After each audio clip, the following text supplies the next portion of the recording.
अच्छा जी, अब यहाँ पे कुछ बच्चे कंफ्यूज हो रहे हैं। देखिए, मैंने आप लोगों को ये बताया कि आपके लंग्स का जो अपेक्स वाला पार्ट होता है ना, ये जो अपेक्स वाला पार्ट होता है, ठीक है। और ये लेट्स सपोज आपका मिडल है और ये लोअर पार्ट है जिसको आप लोग बेस बोलते होते हो। लंग्स के सब पार्ट्स के अंदर एयर प्रेजेंट होती है, ठीक है। लंग के सारे पार्ट्स के अंदर एयर प्रेजेंट होती है। तो जब एयर प्रेजेंट होगी तो उसको क्या बोलेंगे? सारे का सारा लंग आपका वेंटिलेटेड होता है, ठीक है। सारे का सारा लंग आपका वेंटिलेटेड होता है। लेकिन मैंने आप लोगों को एक बात बताई है कि ड्यू टू ग्रेविटी क्या होता है? आपके पास जो ब्लड होता है ना, वो अपर वाले पार्ट की तरफ थोड़ा कम जाता है। अब ये इसमें कोई ऐसी रीजन नहीं है कि बच्चे के कि ऐसा क्यों होता है। It is because of gravity. हर बंदे को पता है, अगर आप खड़े होते हो तो आपका सारा का सारा ब्लड आपकी टांगों की तरफ ड्रॉप हो जाता है, ठीक है। तो सेम इसी तरह लंग के अंदर है कि जब यहाँ पे ब्लड जा रहा होता है ना लंग की तरफ, तो वो अपर पार्ट की तरफ थोड़ा सा कम जाता है एज कम्पेयर टू मिडल और लोअर, ठीक है। और अब लेट्स सपोज आपका जो ऊपर वाला पार्ट है, अगर इसकी तरफ ब्लड कम जाएगा, तो मुझे आप लोग ये बताओ कि अगर ब्लड कम जाएगा तो क्या वो जो ऑक्सीजन वहां पे पड़ी हुई है उसका एक्सचेंज होगा या नहीं होगा? अगर ऊपर वाले पार्ट की तरफ ब्लड कम जाएगा तो वहां पे गैसेस एक्सचेंज नहीं होगा। अब आप लोग मुझे बताओ कि फिर जो पार्ट ये वाला हुआ अपर वाला, इसको आप लोग अल्वियोलर डेड स्पेस बोल सकते हो या नहीं बोल सकते? क्योंकि यहाँ पे एयर तो प्रेजेंट है, मसला एयर का नहीं है, मसला आ रहा है ब्लड का। तो इसको हम लोग बोलेंगे कि यहाँ पे परफ्यूजन जो है ना आपके पास नहीं आ रही थी, उसकी वजह से आपकी जो वेंटिलेशन है वो वेस्ट हो गई है, ठीक है। ये कंसेप्ट आप लोगों ने याद रखना है। लेकिन मैंने आप लोगों को बताया है कि जो एनाटॉमिकल डेड स्पेस होती है ना, ये बहुत कम होती है। इसको हम लोग कंसीडर नहीं करते होते, ठीक है। तो ऑन एवरेज जिसको हम लोग जीरो समझते होते हैं। बट फिर भी अगर कोई पूछे कि एनाटॉमिकल डेड स्पेस क्या है, तो और इसमें किस चीज का डिफेक्ट होता है, तो आप लोगों ने परफ्यूजन का बताना होता है कि परफ्यूजन कम होती है, वेंटिलेशन जो है ना वो थोड़ी वेस्ट हो जाती है। ये क्लियर हुआ सब लोगों को या नहीं? सवेरा पता नहीं, आई थिंक आपका था और एक कह रहा था। तो भाई ये आप लोगों ने इसके अंदर जो है ना वो याद रखने। बस जो चीज पढ़ाई है वो आप लोग देखो, अभी आप लोगों का स्टार्ट है। ये टॉपिक आगे हमारा आने है। वेंटिलेशन क्या है, परफ्यूजन क्या है, लंग के कौन से पार्ट में वेंटिलेशन ज्यादा है, कौन से पार्ट में परफ्यूजन ज्यादा है, ये आप लोगों को आगे पढ़ाया जाएगा, ठीक है। कल का ये टॉपिक है। तो इनशाला आप लोगों को कल के टॉपिक में ये सारी चीजें क्लियर हो जाएंगी। अभी बस टर्म्स आप लोगों की क्लियर की हैं कि वेंटिलेशन क्या है, परफ्यूजन क्या है, और बेसिक क्या होते हैं। तो चलें जी, स्टार्ट करते हैं। अब हम लोग नेक्स्ट इंशाल्लाह सबसे पहले डिस्कस करेंगे आपका ब्लड गैस बैरियर क्या होता है। और ये आप लोगों को पहली बात तो ना तो आपको ये कहीं पढ़ाया जाएगा। आप लोग मुझे ये बताओ कि यहाँ पे कौन से ईयर के बच्चे हैं? अभी आप लोग कौन कौन सी ईयर के स्टूडेंट हो यहाँ पे? बशकीक से फोर्थ ईयर है सवेरा, ठीक है। उसके अलावा third year, fourth year, fifth year है, ठीक है। फोर्थ ईयर है, फाइनल ईयर है। अच्छा, मेरा आप लोगों से ना सिर्फ एक क्वेश्चन है, ठीक है। क्या आप लोगों ने पीछे पढ़ा है रिप्रोडक्टिव, सॉरी, रेस्पिरेटरी एम्ब्रियोलॉजी? क्या आप लोगों को ये रेस्पिरेटरी एम्ब्रियोलॉजी आपके 5वें साल तक आपकी यूनिवर्सिटी में पढ़ाई गई है इस तरह? चलें, जो ग्रेजुएटेड भी हो चुके हैं अच्छी बात है। नहीं पढ़ाएगी क्या आप लोगों को रेस्पिरेटरी एनाटॉमी जो पढ़ाई है, जो आप लोगों को रेस्पिरेटरी फिजियोलॉजी के लेक्चर दिए हैं, वो पढ़ाएंगे इस तरह? मीन कि आप लोगों ने ये चीजें पढ़ी हैं या नहीं पढ़ी?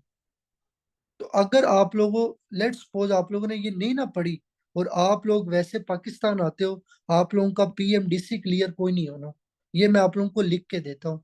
और ये चीजें जो आपको पढ़ाई जा रही है ना, ठीक है, ये चीजें आप लोगों के एग्जाम्स के लिए हैं। देखो, मैंने आप लोगों को स्टार्ट में भी बताया था, मैं जो आप लोगों को स्टडी करा रहा हूँ वो यूनिवर्सिटी के एग्जाम को पास करने के लिए नहीं है। मतलब अगर मेरे से बच्चा एक क्लास ले और वो मुझे बोले कि पाकिस्तान जो है ना वो, लेट्स सपोज मेरा कायदे आज़म मेडिकल कॉलेज है और मुझे उसके प्रूफ पास करने हैं, भाई वो लेक्चर हमारे उसके लिए नहीं है। हमारे जितने भी लेक्चर्स हैं दे आर फॉर आपके लाइसेंसिंग एग्जाम। वो पीएमडीसी हो, वो यूएसएमएलई हो, वो कोई भी एग्जाम हो, एग्जाम की स्टडी आप लोगों को करवाई जा रही है, ठीक है। इसमें कोई हम लोग बुक्स को स्टडी नहीं कर रहे, हम एग्जाम ओरिएंटेड स्टडी कर रहे हैं। और इसमें अगर कोई चीज छोड़ोगे ना तो आपका नुकसान होगा फिर। तो कोशिश करनी है जो चीज पढ़ाई जाए उसको अच्छे से समझना है। तो हम लोग डिस्कस करेंगे ब्लड गैस बैरियर क्या होता है, ठीक है। सबसे पहले यहाँ पे मैं दो स्ट्रक्चर ड्रा करूंगा। इस तरह की अगर आपके सामने स्ट्रक्चर आए तो उसको क्या बोलेंगे आप लोग? इसको क्या बोलते होते हैं? ये जो आपके सामने स्ट्रक्चर ड्रा की है, इसको क्या बोलेंगे? पता भी हो ना कि आप लोगों के सामने क्या ड्रा किया गया, और इसको, ये बेसिकली आपके पास अल्व्यूलाई है। ठीक हो गया, अल्व्यूलाई है। अच्छा यार, मेरे ना बाज दफा स्पेलिंग गलत हो जाते हैं, तो आप लोगों ने वहां पे नहीं, कंफ्यूज नहीं होना। आप लोगों को स्पेलिंग माशाल्लाह सबको आते होंगे, अब मेरे अक्सर स्पेलिंग गलत हो जाते हैं और ना ही मुझे याद रहते हैं, लेकिन कंसेप्ट मुझे याद रहता है, वो मैं आप लोगों को समझा दूंगा। और ये आपकी क्या कैपलरी है, ठीक है, दिस इज द कैपलरी। तो ये अल्वुलाई है और ये कैपलरी है, ठीक है। अब आपकी जो ऑक्सीजन आती है एटमोसफेयर से, लेट्स सपोज ये ऑक्सीजन है, इस ऑक्सीजन ने इस एल्वुलाई के अंदर आना है, ठीक है, और इस एल्वुलाई को क्रॉस करके इस कैपिलरी के अंदर आना है इसने। अब पढ़ने में कितना आसान है कि ऑक्सीजन आएगी और एल्वुलाई को क्रॉस करके कैपिलरी में आ जाएगी, लेकिन आसान ऐसा नहीं है। इस ऑक्सीजन को कुछ स्ट्रक्चर्स को क्रॉस करके आना है ब्लड के अंदर, ठीक है। देखो ऑक्सीजन एक गैस है, ठीक है, इस गैस को ब्लड के अंदर पहुंचने के लिए कुछ बैरियर्स को, कुछ रुकावटों को, कुछ स्ट्रक्चर्स को पास करके आना है। उस बैरियर को बोलते होते हैं, उन रुकावटों को बोलते होते हैं ब्लड गैस बैरियर। अब वो कौन सी है, वो यहाँ पे मैं आप लोगों को समझाऊंगा। सबसे पहले आपकी एल्वुलाई के अंदर यहाँ पे क्या होता है, आपका सर्फेक्टेंट होता है। तो फर्स्ट ऑफ ऑल आपका बैरियर क्या होगा, आपके सर्फेक्टेंट की लेयर होगी, ठीक है, ये आप लोगों ने याद रखने। फर्स्ट नंबर पे सर्फेक्टेंट लेयर आते हैं। अच्छा जी, सेकंड नंबर पे क्या होगा, अब आप लोगों ने मुझे बताना है कौन से सेल पढ़ाए हैं जो ब्लड गैस एक्सचेंज के अंदर काम करते हैं, ठीक है। वो कौन से सेल्स आप लोगों को पढ़ाए थे, वो टाइप 1 सेल पढ़ाए, तो सेकंड नंबर पे टाइप 1 सेल आएगा, ठीक है। थर्ड नंबर पे अब ये अल्वुलाई है, ठीक है। हर आपके पास एक स्ट्रक्चर जो भी है उसकी बेसमेंट मेम्ब्रेन होती है, तो ये अल्वुलाई की क्या है, बेसमेंट मेम्ब्रेन है। तो थर्ड नंबर पे क्या होगा, अल्व्यूलर बेसमेंट मेम्ब्रेन होगा। अच्छा जी, फोर्थ नंबर पे क्या होगा, आपके पास देखो ये स्पेस है, ये स्पेस है आपकी एल्वुलाई और आपकी कैपिलरी के दरमियान, इस स्पेस को बोलते हैं इंटरस्टिशियल स्पेस, ठीक है। तो फोर्थ नंबर पे इंटरस्टिशियल स्पेस या लेयर उसको बोलते हैं। तो वो लेयर या वो स्पेस जो आपकी एल्वुलाई और ब्लड कैपिलरी के दरमियान होती है, उसको इंटरस्टिशियल स्पेस बोलेंगे। अच्छा जी, उसके बाद आपकी हर ब्लड वेसल के अंदर क्या होते हैं, एंडोथेलियल सेल होते हैं, ठीक है। तो ये एंडोथेलियल सेल है। अब जहरी बात है, ये सेल है, इसकी भी बेसमेंट मेम्ब्रेन होगी। तो आपके पास यहाँ पे क्या होगा, ये लेट्स सपोज कि आपके सेल की बेसमेंट मेम्ब्रेन है। तो फिफ्थ नंबर पे एंडोथीलियल जो आपके सेल है उनकी बेसमेंट मेम्ब्रेन आएगी। फिर उसके बाद जाहिर बात है ये सेल खुद आएगा, इस सेल को भी क्रॉस करके जाना है, तो सिक्स नंबर पे एंडोथेलियल सेल आएगा। So these are the six structures जो इकट्ठा होके क्या बनाएंगी, आपके पास ब्लड गैस बैरियर बनाएगी। जी मैं अवॉइड करूंगा, येलो मैं कलर नहीं यूज करता, आई थिंक उसमें थोड़ा बच्चों को प्रॉब्लम आता है, तो इसको मैं ना कर देता हूँ, चेंज कर देता हूँ, ठीक है। So this is the fifth number पे आपके पास एंडोथीलियल सेल की बेसमेंट मेम्ब्रेन आती है। तो ये जो मैंने यहाँ पे सिक्स लेयर्स लिखी है ना, ये मिलके आपका ब्लड गैस बैरियर बनाती हैं। तो मतलब ये हुआ कि अगर ऑक्सीजन ने आपके ब्लड में आना है ना, तो इन छह चीजों को क्रॉस करके आना है। तो ये सब लोगों को क्लियर हुआ कि आपके पास ये चीज क्या होती है। अच्छा, उसके बाद हम लोग बात करते हैं यहाँ पे थोड़ी सी गैसेस के बारे में, कि आपके जो लंग के अंदर ऑक्सीजन आती है वो आपकी एल्वुलाई को क्रॉस करके आपके ब्लड में कैसे आती है, it is with the help of diffusion. Diffusion एक ऐसा प्रोसेस है जिसमें मतलब एक molecule from higher pressure to lower pressure move करता है। तो देखो मुझे आप लोग ये बताओ कि ज्यादा जो आपकी ऑक्सीजन है वो कहाँ पे होती है, एल्वुलाई में होती है या आपके पल्मोनरी वेसल में होती है? ज्यादा ऑक्सीजन कहाँ पे होगी, आपकी अल्वुलाई में होगी। तो लेट्स सपोज ये ऑक्सीजन आपकी अल्वुलाई में है और ये ऑक्सीजन आपकी पल्मोनरी कैप वेसल में है, तो क्या होगा, हाई ऑक्सीजन से लो ऑक्सीजन की तरफ मूवमेंट होगी। This is the oxygen diffusion. अब इसी के ऑपोजिट ज्यादा कार्बन डाइऑक्साइड कहाँ पे होती है, ज्यादा CO2 आपके पल्मोनरी वेसल में होती है, ठीक है, ज्यादा पल्मोनरी वेसल के अंदर होती है और कम आपके अल्वुलाई में होगी। तो कार्बन डाइऑक्साइड जो होगा वो हाई प्रेशर से लोअर प्रेशर की तरफ जाएगी। तो this is also simple diffusion, ये आप लोगों ने प्लीज याद रखना है। तो ये आपको पता होना चाहिए। अब ये जो डिफ्यूजन होती है ना, बेसिकली आप लोगों की बुक में तो उन्होंने नहीं लिखा, बट ये लॉ आप लोग पढ़ेंगे तो आप लोगों को आगे चीजों को समझने में आसानी होगी। आपके पास एक होता है फिक्स लॉ, ठीक है, उसको बोलते हैं फिक्स लॉ ऑफ डिफ्यूजन, ठीक है। इस लॉ को मतलब सामने रखते हुए ना आपके लंग के अंदर जो है ना वो गैसेस की डिफ्यूजन होती है, ठीक है। आपको आइडिया होता है कि कौन सी गैस ज्यादा डिफ्यूज करेगी और कौन सी कम करेगी। पहले मैं आप लोगों को ये जो बेसिकली लॉ है ना, जो आपके पास ये, अगर आप लोगों से पूछा जाए कि जो आपकी लंग की डिफ्यूजन कैपेसिटी होती है जिसको डीएल बोलते हैं, डिफ्यूजन कैपेसिटी ऑफ लंग, इसको किस लॉ के अकॉर्डिंग चेक करते हैं, वो आपका फिक्स लॉ होता है। ये बस आप लोग जेन में रखो, ठीक है। फिक्स लॉ, इसके कुछ प्रिंसिपल्स होते हैं जिनको सामने रख के आप गैसेस की डिफ्यूजन कैपेसिटी का अंदाजा लगाते हो। ये किसके बराबर होते हैं? Basically change in pressure multiply A, फिर उसके बाद आपका यहाँ पे एस होगा जिसको सॉल्युबिलिटी बोलते हैं, और नीचे आपका डी होगा, ठीक है। अब मैं इसको एक्सप्लेन भी कर देता हूँ। देखो, ये डेल्टा पी क्या है? ये आपका प्रेशर डिफरेंस होता है। वो प्रेशर, लेट्स सपोज ये आपकी एल्विलाई है और ये आपकी कैपिलरी है, ठीक है। वो प्रेशर डिफरेंस जो आपकी एल्विलाई और कैपिलरी के दरमियान होता है उसको डेल्टा पी बोलते हैं।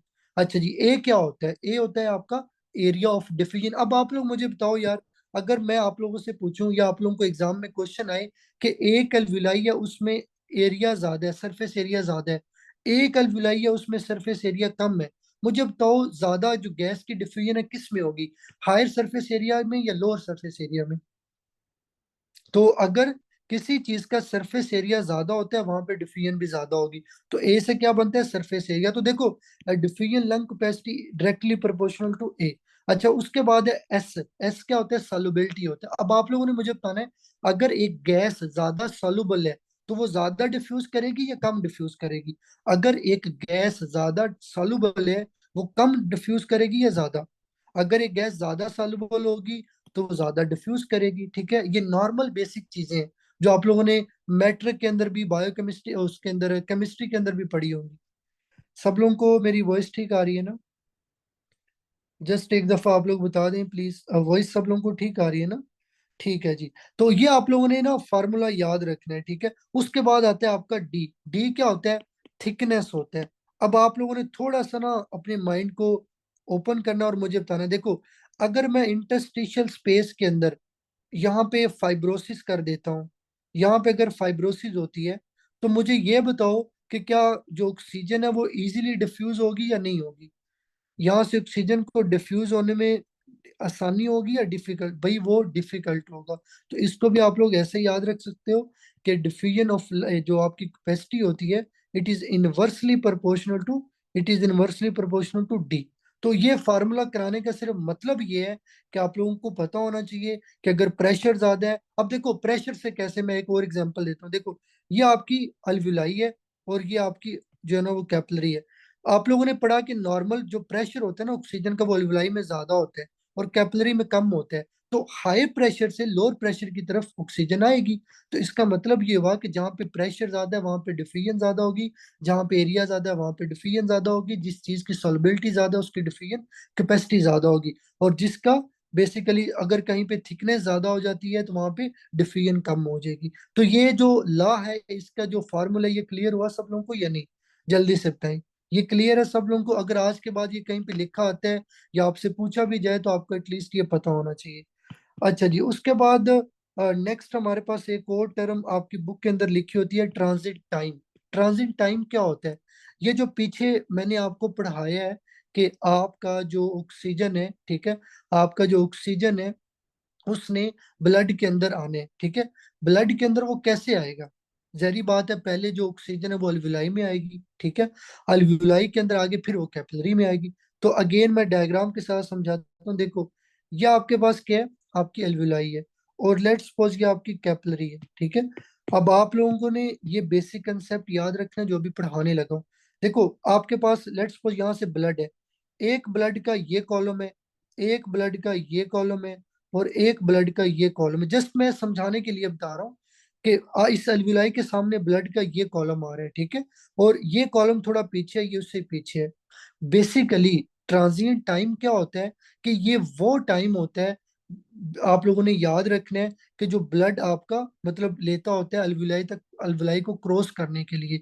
मतलब देखो ना, अगर ये आपका एक कॉलम है ब्लड का, ठीक है, ये अलविलाई के सामने पड़ा है, इसने ऑक्सीजन ली, ऑक्सीजन लेने के बाद ये यहाँ से आगे आ जाएगा, फिर उसके बाद ये पीछे वाला एक ब्लड का कॉलम जाएगा।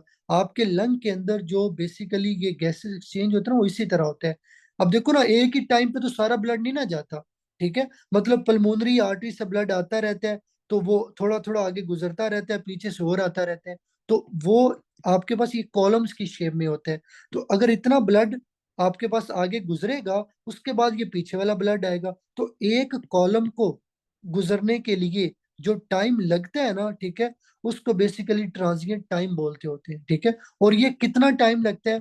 0.75 सेकेंड लगता है। ये आप लोग बस याद रख लो कि नॉर्मल ट्रांजिएंट टाइम कितना होता है। नॉर्मल एक कॉलम को बेसिकली क्रॉस करने के लिए अल्विलाई से कितना टाइम चाहिए? 0.75। ये आप लोगों ने याद रखने हैं। तो ये समझ आ गया सब लोगों को? ये चीजें आपकी फर्स्ट एड में नहीं है। अभी नेक्स्ट जो टॉपिक आना है ना, उस टॉपिक को समझने के लिए ये पता होना जरूरी है। अदरवाइज मैं फर्स्ट एड वाला पढ़ा देता, मुझे मसला नहीं था। लेकिन क्योंकि सारी जिंदगी की आप लोगों के अब इंशाल्लाह काम आएंगी चीजें, अगर आप FCPS दो, ये जो भी आगे एग्जाम देना, उसमें भी ये चीजें आप लोगों के काम आएंगी। अभी तक आप लोगों ने ब्लड गैस बैरियर पढ़ा है, फिक्स लॉ पढ़ा है, और उसके बाद आप लोगों ने पढ़ा है ये ट्रांजिएंट टाइम। ये तीनों चीजें क्लियर है सब लोगों को? जल्दी से बताएं सब लोग। शाबाश, जल्दी से बताएं, ये क्लियर है सब लोगों को? ठीक है, अब हम लोग नेक्स्ट डिस्कस करेंगे। आपके पास दो टर्म्स आती हैं, ठीक है। एक टर्म है, सॉरी, एक आपके पास टर्म है जी परफ्यूजन लिमिटेड, ठीक है, परफ्यूजन लिमिटेड। और एक आपके पास टर्म आती है डिफ्यूजन लिमिटेड, ठीक है। ये दो टर्म्स अब हम लोगों ने जो है ना वो यहाँ पे पढ़नी है, ठीक है। पहले हम लोग पढ़ेंगे डिफ्यूजन लिमिटेड, और फिर उसके बाद हम लोग पढ़ेंगे परफ्यूजन लिमिटेड क्या होते हैं, ठीक है। ये दोनों चीजें पढ़ते हैं। अब दोनों चीजों को पढ़ने के लिए कुछ बेसिक कंसेप्ट अगेन आप लोगों को पहले पता होने चाहिए। मुझे आप लोगों ने ये बताना है कि हमारे ब्लड के अंदर ऑक्सीजन जो है ना वो कितनी फॉर्म में होती है। हमारे ब्लड के अंदर ऑक्सीजन कितनी फॉर्म्स के अंदर होती है? दिस इज द नॉर्मल, कह लो कि फिजियोलॉजिकल क्वेश्चन जो हर बच्चे को पता होना चाहिए। हमारे ब्लड के अंदर जो ऑक्सीजन होती है ना, ये टू फॉर्म्स के अंदर होती है। कुछ ऑक्सीजन होती है जो आपके ब्लड के अंदर डिसोल्व हो जाती है, उसको बोलते हैं डिसोल्व्ड, ठीक है, उसको बोलते हैं डिसोल्व्ड O2।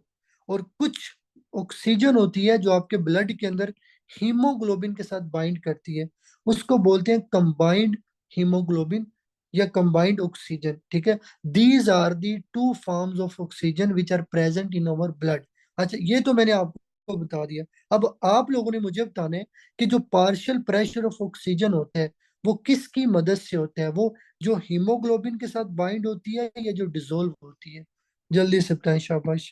जो पार्शियल प्रेशर ऑफ ऑक्सीजन होता है, it is due to dissolve. Please ये अपने जो है ना वो माइंड में बिठा लो कि जो आपके पास गैस ब्लड के अंदर डिसोल्व होती है ना, वही प्रेशर क्रिएट करती है। अब ये मैं क्यों पढ़ा रहा हूँ? क्योंकि आगे आप लोग पढ़ोगे कि जो नाइट्रोजन होती है ना वो किसी चीज के साथ बाइंड नहीं करती। नाइट्रोजन सारी की सारी आपके ब्लड में डिसोल्व होती है। तो जो ऑक्सीजन होती है वो थोड़ा सा हीमोग्लोबिन के साथ भी बाइंड करते हैं। तो इसका मतलब ये हुआ कि आपकी जो ऑक्सीजन है और जो नाइट्रोजन है, अगर इसमें से बात की जाए तो ज्यादा जो प्रेशर है वो आपके पास, मतलब नाइट्रोजन एक तरह से ज्यादा डिसोल्व होती है अगर आप उसकी बात करो तो। लेकिन जो ऑक्सीजन है, ठीक है, वो आपके पास कम डिसोल्व होती है एज कम्पेयर टू नाइट्रोजन। क्यों? क्योंकि ऑक्सीजन कुछ आपके हीमोग्लोबिन के साथ बाइंड कर जाती है। ये आपने याद रखना है। ये तो आप लोगों को बेसिक मैंने पढ़ा दिया। अच्छा, अब देखो, ये आपके पास एल्विलाई है, और लेट्स सपोज कि आपकी पल्मोनरी कैपिलरी जा रही है, ठीक है। This is the pulmonary capillary. Normal partial pressure of oxygen alveoli के अंदर कितना होता है? Normal partial pressure of oxygen alveoli के अंदर 100 mmHg होता है। ये आप लोगों ने याद रखना है। अच्छा, लेट्स सपोज ये आपका ब्लड है, इस ब्लड के अंदर कुछ हीमोग्लोबिन है, और कुछ आपके पास यहाँ पे डिजोल्व फॉर्म के अंदर ऑक्सीजन है। ये डिजोल्व फॉर्म है, और कुछ आपकी हीमोग्लोबिन के साथ बाइंड है। अब मैंने आप लोगों को क्या पढ़ाया है कि आपके पास ये जो ब्लड यहाँ से आ रहा है ये डीऑक्सीजनेटेड ब्लड होता है। आप लोगों ने पढ़ा है कि लंग्स की तरफ जो ब्लड आ रहा होता है वो डीऑक्सीजनेटेड होता है, उसमें ऑक्सीजन कम होती है। तो यहाँ पे 40 mmHg होगा, ये आप लोगों ने याद रखना है। अब देखो, जैसे ही ये डीऑक्सीजनेटेड ब्लड इस कैपिलरी के, लेट्स सपोज यहाँ से लेके यहाँ तक अगर मैं बात करूं, ठीक है, ये ब्लड जैसे ही यहाँ पे आएगा ना इतने कॉलम के अंदर, जब ये इतने कॉलम के अंदर आएगा ना, तो ऊपर से फौरन जो ऑक्सीजन होगी ना वो रैपिडली रश करके आके इस ब्लड को क्या कर देगी, ऑक्सीजनेटेड कर देगी। तो जब ये ब्लड ऑक्सीजनेटेड होगा तो मुझे ये बताओ कि यहाँ पे प्रेशर कितना हो जाएगा, जल्दी से बताएं, शाबाश। आपकी इस कैपिलरी के अंदर यहाँ पे फिर पार्शियल प्रेशर ऑफ ऑक्सीजन कितना हो जाएगा, क्योंकि पहले ये 40 था, लेकिन जब ऊपर से ऑक्सीजन आई है, मतलब आपके पास ये जो ब्लड है ये ऑक्सीजनेटेड हुआ, तो यहाँ पे फिर पार्शियल प्रेशर कितना हो जाएगा, 100 हो जाएगा। अब आप लोग मुझे ये बताओ कि अगर ये ऑक्सीजन यहाँ पे आ जाती है ट्रेवल करके, और इस पार्शियल प्रेशर ऑफ ऑक्सीजन 100 है, तो अब आप लोगों ने मुझे बताना है कि अगर पार्शियल प्रेशर ऑफ ऑक्सीजन 100 है, ऊपर भी 100 है, तो क्या गैसेस एक्सचेंज होगा कोई, जल्दी से बताएं मुझे। क्या कोई गैस नहीं होगा, ठीक है। This is the normal physiological process. अब इसको आपकी बुक में उन्होंने कैसे लिखा हुआ है, ये जो मैंने आपको बताया है ना, कि इस कैपिलरी के जो अर्ली पार्ट है, यहाँ पे आपकी पूरी गैस जो है ना वो मतलब एक तरह से इक्विलिब्रेट हो जाएगी। आपकी बुक में लिखा होगा इक्विलिब्रियम का लफ्ज, कि जो गैस है वो इक्विलिब्रिएट हो जाती है आपकी कैपिलरी की अर्ली लेंथ के अंदर, ठीक है। उसके आगे जाके कोई गैसेस एक्सचेंज नहीं होता, ये ब्लड आपका आगे इसी तरह पास कर जाते हैं। ये प्लीज आप लोगों ने इस तरह इसका जो है ना वो याद रखने, ठीक है। ये आपको पता होना चाहिए, ठीक है। ये आप लोगों ने पॉइंट अपने माइंड में बिठाने, कि नॉर्मल जो है ना आपकी बुक जब पढ़ोगे तो वहां पे ये चीजें लिखी हुई हैं। ये तो मैंने आपको बता दिया ब्लड के बारे में, कि यहाँ से ब्लड आ रहे हैं। अच्छा आप लोग मुझे बताओ कि ये क्या होगा, ये परफ्यूजन होगा या डिफ्यूजन होगा, ब्लड का आपकी मतलब एल्यूलाई की तरफ आना और ब्लड के अंदर ऑक्सीजन का आना, ठीक है। ये बेसिकली परफ्यूजन होते हैं, ठीक है। इसको परफ्यूजन बोलते हैं। अब देखो, जब यहाँ पे सारा का सारा ब्लड आपका ऑक्सीजनेटेड हो गया है, तो उसके बाद ये ऑक्सीजनेटेड नहीं होगा, ठीक है। क्यों नहीं होगा, क्योंकि पार्शियल प्रेशर सेम हो गया है। आपकी जो है ना वो क्या होगा, लिमिट हो जाएगी, फिर उसके बाद कोई भी गैसियस एक्सचेंज नहीं होगा। इसको बोलते हैं परफ्यूजन लिमिटेड। परफ्यूजन लिमिटेड क्या होता है, बस कंसेप्ट याद रख लो, कि जो आपके पास ब्लड होगा, ठीक है, जब वो कैपिलरी के अर्ली पार्ट में आएगा, तो उसके अंदर जो आपके पास डीऑक्सीजनेटेड ब्लड होगा, उसके अंदर जब ऑक्सीजन आएगी तो इट विल बिकम ऑक्सीजनेटेड, वहां पे जो पार्शियल प्रेशर है वो इक्वल हो जाएगा टू अल्विलाई, उसके बाद वहां पे परफ्यूजन लिमिट हो जाएगी, ठीक है। ये आप लोगों ने इसमें जो है ना वो पॉइंट याद रखने, ये आपको पता होना चाहिए। अब इसका एक मैं आप लोगों को, आप अगर आपसे पूछा जाए कि इसको बढ़ाने का क्या तरीका है, अगर आप मतलब परफ्यूजन को बढ़ाना चाहते हैं, परफ्यूजन को बढ़ाने का मतलब क्या है, कि आपका यहाँ से ब्लड फ्लो तेज हो जाएगा। तो उसने आपकी बुक में लिखा भी होगा कि ये जो गैसेस एक्सचेंज है ना, अगर आप इसको ज्यादा करना चाहते हो, तो ज्यादा करने का क्या तरीका, अब आप लोगों ने मुझे बताना है। ज्यादा करने का तरीका एक तो ये है कि आप इस ब्लड को थोड़ा स्लो स्लो कर दो, या आप इस ब्लड को रैपिडली यहाँ से पास करा दो। तो ब्लड को क्या करोगे, स्लो कराओगे या आप रैपिडली पास कराओगे। तो भाई देखो, अगर आप स्लो पास कराओगे तो ये तो यहाँ पे खड़ा रहेगा, जब ये यहाँ पे खड़ा रहेगा तो गैसेस एक्सचेंज तो नहीं होगा। तो आपने इसको रैपिडली पास करा देने, ताकि नया ब्लड का कॉलम आए और उसके अंदर जो एक्सचेंज है वो स्टार्ट हो जाए। तो ये भी आपकी बुक में इन्होंने जो लाइन लिखी होगी, ये आपको पता होना चाहिए। तो जो आपके पास परफ्यूजन लिमिटेड होता है ना, ठीक है, इसके अंदर उन्होंने लिखा होगा कि ऑक्सीजन हो गया, N2O नाइट्रोजन हो गया, फिर उसके बाद CO2 हो गया, ये बेसिकली उसने गैसेस लिखी हुई हैं, ठीक है, कि डिफरेंट गैसेस के थ्रू आप परफ्यूजन लिमिटेड को जो है ना वो मतलब डिस्कस कर सकते हैं। तो भाई ये आप लोगों ने, अब आप लोग अगर परफ्यूजन लिमिटेड को पढ़ेंगे तो इंशाल्लाह आप लोगों को वहां पे समझ आ जाएगा। अब हम बात करते हैं डिफ्यूजन लिमिटेड की, कि डिफ्यूजन लिमिटेड, अब इसको आप लोगों ने ना कंपेयर करना है, ठीक है। ऊपर जो पढ़ाया उसके साथ कंपेयर करना है। सबसे पहले आप लोगों ने मुझे बताना है, शाबाश, मैंने पीछे आप लोगों को बताया कि जो पार्शियल प्रेशर ऑफ ऑक्सीजन होता है वो डिसॉल्व्ड फॉर्म की वजह से होता है, या आपके पास बाइंड फॉर्म की वजह से होता है। कौन सी फॉर्म होती है जो प्रेशर की वो डिसॉल्व होती है। अच्छा अब आप लोगों ने सब ने ध्यान से सुनना है, देखो ये अलविलाई है, और अगेन ये आपकी कैपिलरी है। अब इसके लिए हम लोग यहाँ पे कंसीडर करेंगे कार्बन मोनोऑक्साइड की एग्जांपल लेते हैं, ठीक है। डिफ्यूजन लिमिटेड के लिए मैं यहाँ पे एग्जांपल लेता हूँ कार्बन मोनोऑक्साइड की। अब अच्छे से आप लोगों ने सुनना है जो पॉइंट मैं आप लोगों को बताऊंगा। जो कार्बन मोनोऑक्साइड होती है ना, जो कार्बन मोनोऑक्साइड होती है, जब ये आपकी कैपिलरी में आती, आपकी एल्विलाई में आती है, जब ये एल्विलाई में आती है ना, तो कार्बन मोनोऑक्साइड यहाँ पे ज्यादा हो जाएगी। जब ये यहाँ पे ज्यादा होगी तो ये क्या करेगी, आपके ब्लड में जाएगी। जब ये कार्बन मोनोऑक्साइड आपके ब्लड में जाती है ना, ये ब्लड में जाके डिसोल्व नहीं होती, पहला पॉइंट। ये सारी की सारी जाके हीमोग्लोबिन के साथ बाइंड कर जाती है। तो आप लोग मुझे ये बताओ कि क्या कार्बन मोनोऑक्साइड का कोई प्रेशर होगा? अगर ये सिचुएशन हो तो कार्बन मोनोऑक्साइड का यहाँ पे कोई भी प्रेशर नहीं होता। ये पॉइंट आप लोगों ने याद रखने। तो अब आप लोग मुझे ये बताओ कि अगर यहाँ पे प्रेशर नहीं होगा, जब आपका प्रेशर डिफरेंस नहीं होता, तो क्या आपकी गैस डिफ्यूज कर सकती है?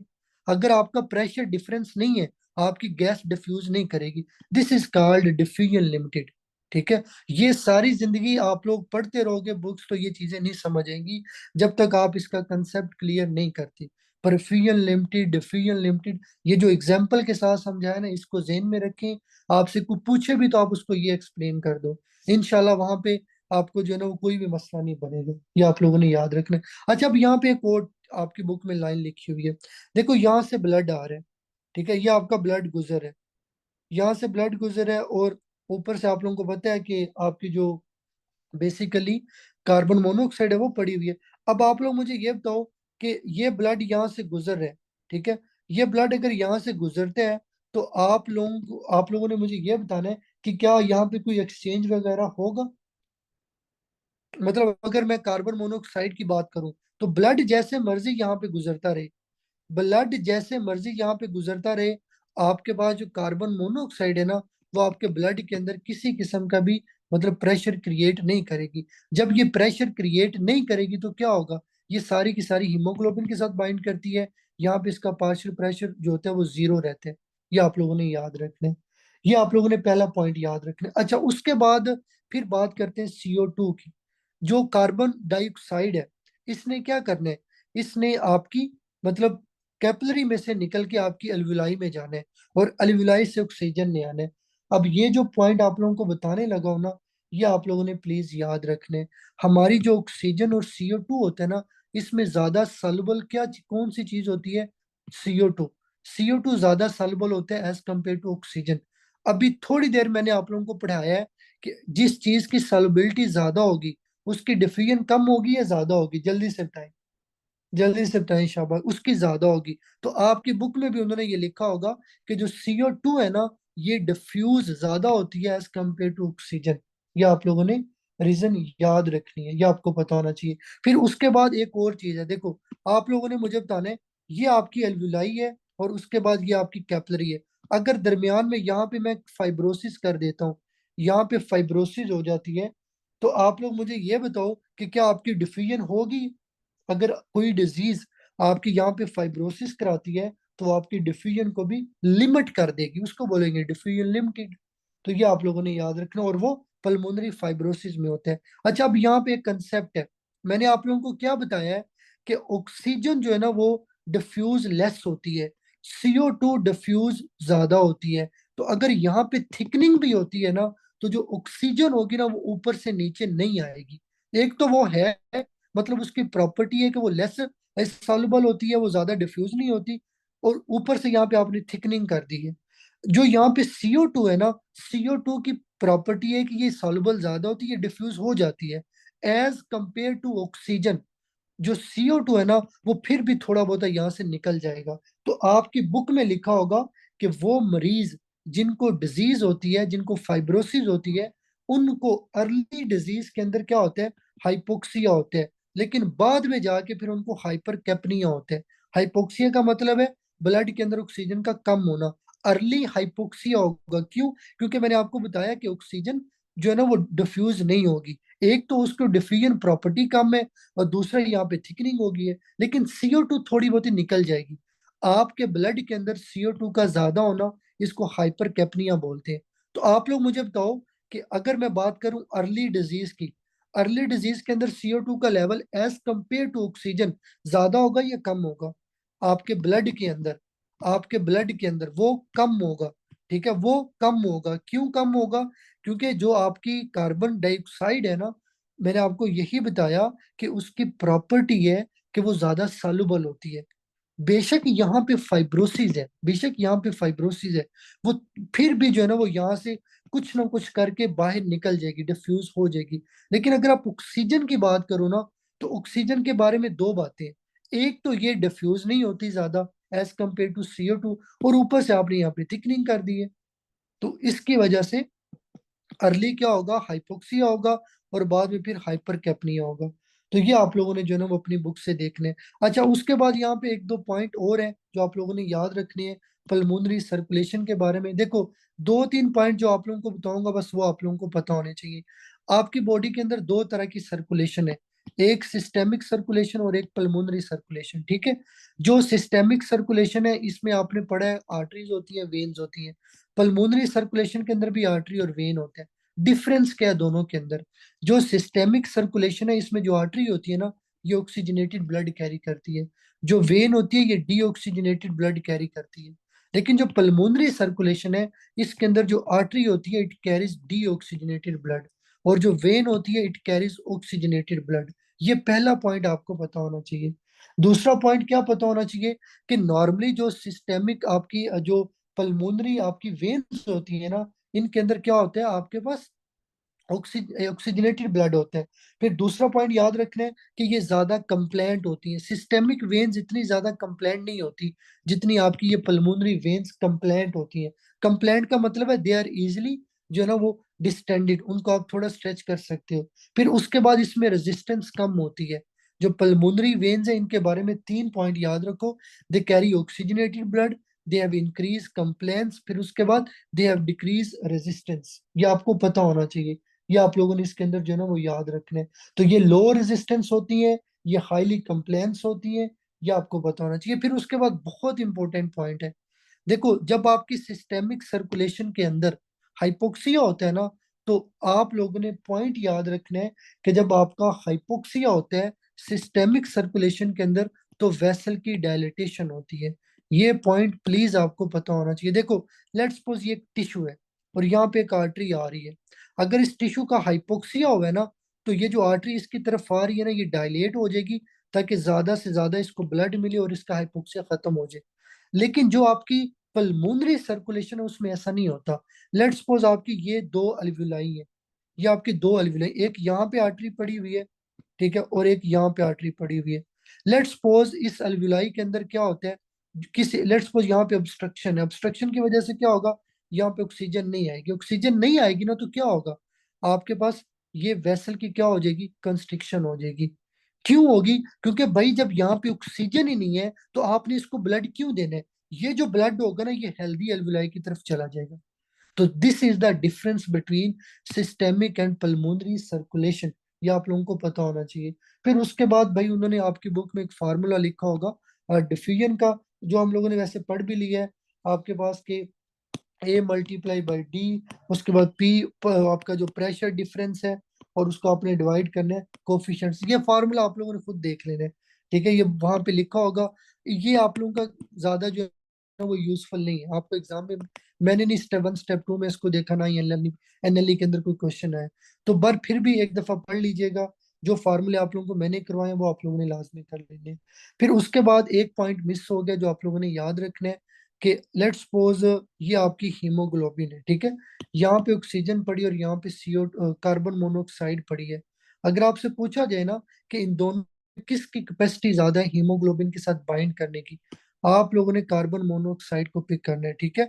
इसकी मतलब 200 मोर टाइम जो है ना वो पावर होती है, इवन 250 टाइम, ठीक है। ये आपकी ज्यादा बाइंड करती है ऑक्सीजन की निस्बत। तो ये आप लोगों ने इसमें याद रखने। अब इंशाल्लाह आप लोग जब अपनी बुक से पढ़ेंगे ना, जो टॉपिक्स आप लोगों को करवाए हैं पल्मोनरी सर्कुलेशन का, उसके बाद आपके जो चेस्ट वॉल प्रॉपर्टीज हैं, वेंटिलेशन का, डेड स्पेस का, वर्क ऑफ ब्रीथिंग का, अब आप लोगों के लिए जो है ना वो सारी चीजें आसान हो जाएंगी, ठीक है। अब यहाँ पे मैं आप लोगों को थोड़ा सा बुक से भी करवा देता हूँ, ठीक है। मैं फर्स्ट एड को सब लोगों को मेरी वॉइस ठीक आ रही है ना?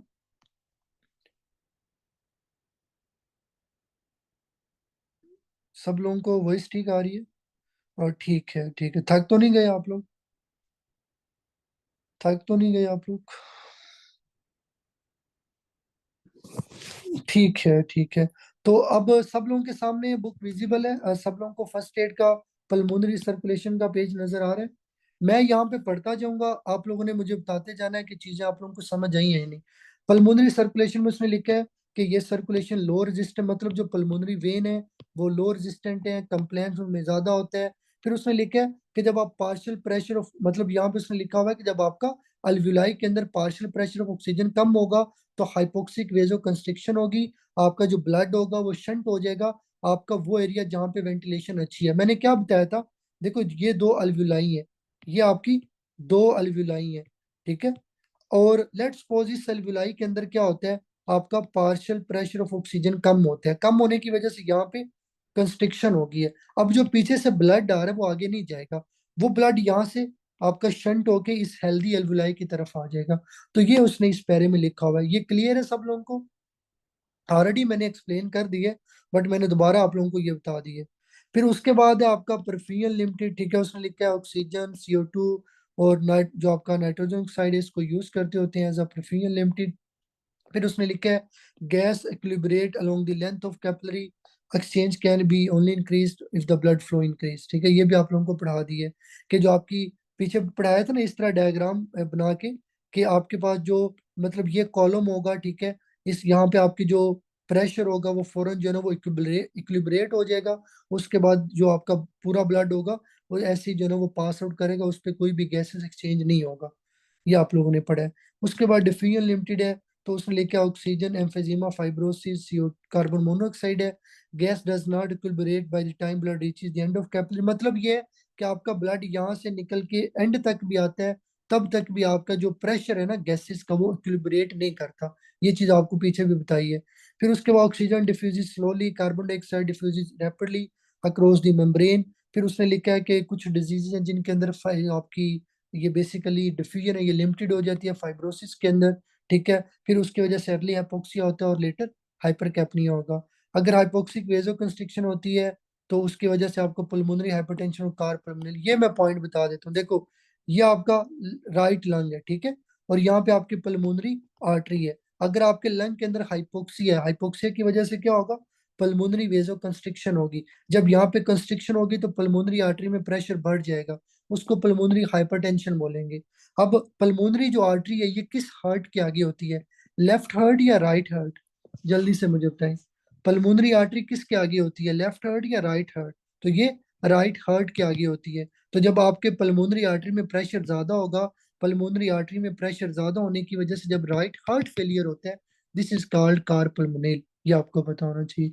उसके बाद ये आप लोगों ने फार्मूला खुद ही याद करना है, नीचे उसने सारे ये वर्ड्स लिखे हुए हैं।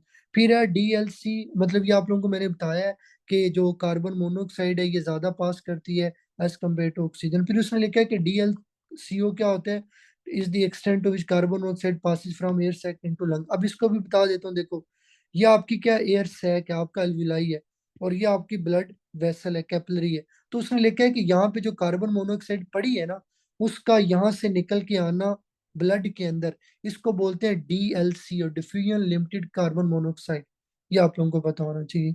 तो अब बताएं जी, ये टॉपिक समझ आया या नहीं आया? तो इसी तरह आप लोगों ने ये बाकी के भी देख लेने हैं, ठीक है। ये वेंटिलेशन है, वेंटिलेशन के अंदर मिनट वेंटिलेशन आपको बताया, ठीक है, इसको VE के साथ एब्रीविएट करते हैं। मिनट वेंटिलेशन बराबर होता है टाइडल वॉल्यूम और रेस्पिरेटरी रेट के, ठीक है। उसके बाद अल्वियुलर वेंटिलेशन पढ़ाया कि ये आपका VA से रिप्रेजेंट करते हैं, इसमें से आपने टाइडल वॉल्यूम और फिजियोलॉजिकल डेड स्पेस को माइनस करना है आपस में, और रेस्पिरेटरी रेट के साथ मल्टीप्लाई करना है। नॉर्मल ये इसमें लिखा हुआ है, रेस्पिरेटरी रेट 12 से 20 है, टाइडल वॉल्यूम 500 होता है, और नॉर्मल जो डेड स्पेस है वो 150 होती है। फिर उसके बाद अब देखो ये उसने लिखा हुआ है लंग और चेस्ट वॉल प्रॉपर्टी के अंदर को जो आपके लंग के प्रेशर्स होते हैं ना उनको इसके अंदर मैयर करते हैं CmH2 के अंदर। फिर उसके बाद इलास्टिक रिकॉइल के, ये एक ऐसी टेंडेंसी है जिसमें लंग्स इनवर्ट कोलैप्स करते हैं और चेस्ट आउटवर्ड जाती है। फिर आपने क्या किया, FRC के ऊपर मैंने बताया कि जो आपका एयरवे या एल्वुलर प्रेशर है वो आपके एटमॉस्फेरिक प्रेशर के बराबर होता है, जिसको जीरो बोलेंगे, और आपका इंट्राप्लूरल प्रेशर नेगेटिव होता है, इलेक्ट्रिसिटी से जाता है। फिर आपको मैंने बताया कि जो लंग का इनवर्ड है और चेस्ट का आउटवर्ड है इसको बैलेंस किया हुआ है एफ आर सी के ऊपर, ठीक है। फिर उसके बाद उसने लिखा हुआ है कि सिस्टेमिक प्रेशर इज एटमोस्फेरिक, ठीक है, pulmonary vascular resistance at minimum. आप लोग बेशक इन दोनों लाइनों को कट कर दीजिएगा, ठीक है, ये आप लोग इसको ना याद करें, बस जो ऊपर पढ़ाया है ना उसको आप लोग याद रखें। उसके बाद है कंप्लेंस, कंप्लेंस क्या होता है, आपको पढ़ाया कि it is equal to change in volume by change in pressure, ठीक है, और ये इनवर्सली प्रोपोर्शनल स्टिफनेस। अब देखो उसने लिखा कि compliance is inversely proportional to elastic ठीक है। अगर आपके लंग में इलास्टिक टिश्यू ज्यादा है तो वो ज्यादा स्टिफ होंगे, कंप्लेंस कम होगा। फिर उसने लिखा है कि आपका जो सर्फेक्टेंट, अगर सर्फेक्टेंट ज्यादा होगा तो आपका कंप्लेंस भी जो है ना वो ज्यादा होगा। ये आप लोगों ने याद रखना है। फिर उसके बाद कंप्लेंस ज्यादा किस में होगा? एम्फाइजीमा और ओल्डर अडल्ट के अंदर। ठीक है। कंप्लेंस कम किस में होगा? पल्मोनरी फाइब्रोसिस, निमोनिया, एआरडीएस और पल्मोनरी एडिमा के अंदर। फिर हेस्टेसिस क्या है ये भी पढ़ा दिया है कि ये प्रेशर डिफरेंस होता है, मतलब जो इन्फ्लेशन और जो आपका डिफ्लेशन। देखो, इन्फ्लेशन का मतलब है लंग्स में एयर भरना, और डिफ्लेशन का मतलब है लंग्स में से एयर को निकालना। इंस्पायरेशन और एक्सपायरेशन भी सेम है। अगर आपके इन्फ्लेशन और डिफ्लेशन के दरमियान जो प्रेशर कर्व डिफरेंट आती है उसको हिस्टेरिसिस बोलते होते हैं। और ये क्यों होता है? ये बेसिकली आपकी सरफेस टेंशन होता है। जब आप इन्फ्लेट करते हो ना तो शुरू में आपको थोड़ी सी रुकावट आती है बिकॉज ऑफ सरफेस टेंशन। उसको ओवरकम करने के लिए वो कर्व इस तरह से थोड़ी डिफरेंट जाती है, जो आप लोगों को पीछे बड़े अच्छे से जो है ना वो बताया है। फिर उसके बाद है वर्क ऑफ ब्रीथिंग, ये भी पढ़ा दिया कि बेसिकली इसमें रेस्पिरेटरी मसल्स होते हैं जिन्होंने ऑक्सीजन और एनर्जी यूज करनी होती है वेंटिलेशन प्रोड्यूस करने के लिए, ताकि आपके मेटाबॉलिक डिमांड की नीड पूरी हो जाए। फिर उसके बाद उसने लिखा है कि आप इस वर्क को मतलब जो आप वर्क करते हो रेस्पिरेटरी मसल का, ये आप इसलिए करते हो कि जो इलास्टिक रिकॉइल और एयरवे रेजिस्टेंस होता है ना उसको आप ओवरकम कर सको। फिर उसने फार्मूला लिखा हुआ है, ये आप लोगों ने देख लेना, work equal to force into distance, pressure into volume. इसको मिनिमाइज आप कर सकते हो रेस्पिरेटरी रेट और टाइडल वॉल्यूम के साथ। ठीक है। और रिस्ट्रिक्टिव लंग डिजीजेस के अंदर उसने लिखा है वर्क ज्यादा लगता है क्योंकि उसमें इलास्टिक रिकॉइलिंग जो है ना वो ज्यादा हो जाती है, तो उसमें रेस्पिरेटरी रेट और टाइडल वॉल्यूम कम होता है। फिर उसके बाद ऑब्स्ट्रक्टिव लंग डिजीज है, इसमें वर्क आपका ज्यादा होता है ओवरकम करने के लिए एयरवे रेजिस्टेंस को, और इसमें रेस्पिरेटरी रेट कम और टाइडल वॉल्यूम ज्यादा होता है। ये आपको पता होना चाहिए। फिर उसके बाद ये डेड स्पेस है। पहले तो उसने ये फार्मूला लिखा हुआ है, फिर उसने लिखा हुआ है फिजियोलॉजिकल डेड स्पेस इक्वल होती है anatomical dead space of conducting Airways plus alveolar dead space. यही मैंने आपको बताया ना कि फिजियोलॉजिकल डेड स्पेस किसके बराबर होती है? एनाटॉमिकल और आपका जो एल्वियोलर डेड स्पेस है। फिर उसके बाद जो आपके लंग्स का अपेक्स होता है वहां पे आपके एल्वियोलर डेड स्पेस ज्यादा होती है। फिर उसने लिखा है कि वी डी के ये डेड स्पेस, बेसिकली उसने लिखा है कि वो एयर जो आपके गैसेस एक्सचेंज के अंदर पार्टिसिपेट ना करे उसको डेड स्पेस बोलते होते हैं। फिर उसके बाद उसने लिखा है physiological dead space approximately equal to anatomical dead space in normal lungs. मैंने आपको ये बताया ना, देखो उसने ये बात कर भी दी है कि alveolar dead space normal person में बहुत कम होती है, हम इसको इवन काउंट भी नहीं करते। डेट्स वाई पीछे सिर्फ एनाटॉमिकल डेड स्पेस बचती है जिसको normal physiological dead space consider किया जाता है। और बाज दफा क्या होता है आपके लंग्स के अंदर वेंटिलेशन या परफ्यूजन जब डिफेक्ट आता है तो आपकी जो ये अल्वियुलर डेड स्पेस है ये ज्यादा हो जाती है as compare to anatomical dead space. तो ये आप लोगों का जो है ना वो आज का टॉपिक था। मेरा नहीं ख्याल कि लेक्चर के बाद अगर आप इस तरह से खुद पढ़ोगे